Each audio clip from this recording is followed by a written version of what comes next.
Tuesday morning festival அன்றைக்கி பருப்பு போலி செய்கிறதுக்காக பருப்பு ஸ்டஃபிங்கும் பைண்டிங்காக மைதாவும் ரெடி பண்ணி வச்சுருந்தேன். ஆனால் மைதா மாவு வந்து ரொம்ப கம்மியாக ரெடி பண்ணதுனால பத்தாமல் போயிடுச்சு. ஸ்டஃபிங் கொஞ்சம் அதிகமாக இருந்ததுனால இன்றைக்கி காலையில் இன்னும் கொஞ்சமாக மைதா மாவு மட்டும் பிசைஞ்சு ஊற வச்சாச்சு. இந்த ரெசிபி நாளைக்கு போஸ்ட் பண்ணுற லாங் வீடியோவில் டீட்டெயிலாக ஷேர் பண்ணியிருக்கேன், மறக்காமல் செக் பண்ணி பார்த்துக்கோங்க. ரீசெண்ட் டேஸாகவே வீட்டில் பிரேக்ஃபாஸ்ட் மட்டும்தான் செய்கிறோம். லஞ்ச் வந்து பாட்டி ரெடி பண்ணி கொடுத்து விட்டுருவாங்க. ஸோ நேற்று லஞ்சுக்கு நிறைய பருப்பு போட்டு குழம்பு வச்சுருந்தாங்க. அது கூட ராகி களி, அதுக்கப்புறமா கீரை பொரியல் இருந்துச்சு.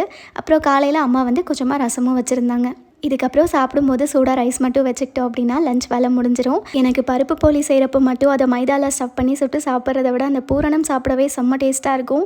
நான் எப்போ இதை செஞ்சாலுமே 1-2 உருண்டையை அப்படியே உள்ள தள்ளிடுவேன், அந்த அளவுக்கு நல்லாயிருக்கும்.